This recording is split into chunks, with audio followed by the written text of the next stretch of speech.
ਗੁੜ ਪੰਜਾਬ ਦੀ ਉਹ ਅਲਾਮਤ ਹੈ ਜਿਹੜੀ ਇਸ ਧਰਤੀ ਦੀ ਮਿੱਠੀ ਰਹਿਤਲ ਵਿੱਚ ਰੁੱਝੀ ਹੋਈ ਹੈ। ਪੰਜਾਬ ਦਾ ਕਿਸਾਨ ਪੂਰੇ ਸੀਜ਼ਨ ਦੀ ਮਿਹਨਤ ਤੋਂ ਬਾਅਦ ਜਦ ਗੰਨੇ ਦੀ ਕਟਾਈ ਕਰਦਾ ਹੈ ਤੇ ਫਸਲ ਦੇ ਨਾਲ-ਨਾਲ ਉਹਦੇ ਵਿਹੜੇ ਉਹਨਾਂ ਖਾਬਾਂ ਦੀਆਂ ਤਾਬੀਰਾਂ ਵੀ ਆਉਂਦੀਆਂ ਨੇ ਜਿਹੜੇ ਉਹਨੇ ਫਸਲ ਦੀ ਬਿਜਾਈ ਤੋਂ ਲੈ ਕੇ ਕਟਾਈ ਤੀਕਰ ਲੰਘਦੇ ਇੱਕ ਲਮਹੇ ਵੇਖੇ ਹੁੰਦੇ ਨੇ। ਗੰਨੇ ਨੂੰ ਪਹਿਲਾਂ ਇੱਕ ਖਾਸ ਸਾਈਜ਼ ਵਿੱਚ ਕੱਟ ਕੇ ਵੇਲੇ ਵਿੱਚੋਂ ਕੱਢਿਆ ਜਾਂਦਾ ਹੈ ਤੇ ਰੋਹ ਦੇ ਡੋਲ ਭਰੇ ਜਾਂਦੇ ਨੇ। ਫਿਰ ਇਸ ਮਿੱਠੀ ਤੇ ਠੰਡੀ ਰੋਹ ਨੂੰ ਕੜਾਈ ਤੇ ਧਰ ਕੇ ਖਾਸ ਤਕਨੀਕ ਨਾਲ ਕਾੜੀਦਾ ਹੈ।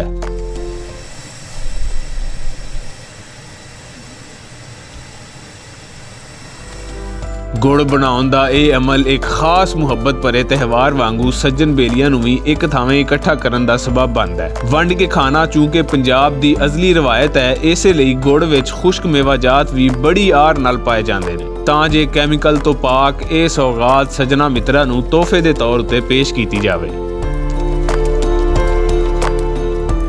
ਗੁੜ ਦੀ ਮਿਠਾਸ ਤੋਂ ਵੱਧ ਇਹਦੇ ਵਿੱਚ ਰਚੀ ਉਹ ਮੁਹੱਬਤ ਅਹਿਮ ਹੈ ਜਿਹੜੀ ਦੂਜਿਆਂ ਨੂੰ ਦਿਲੋਂ ਪੇਸ਼ ਕੀਤੀ ਜਾਂਦੀ ਹੈ।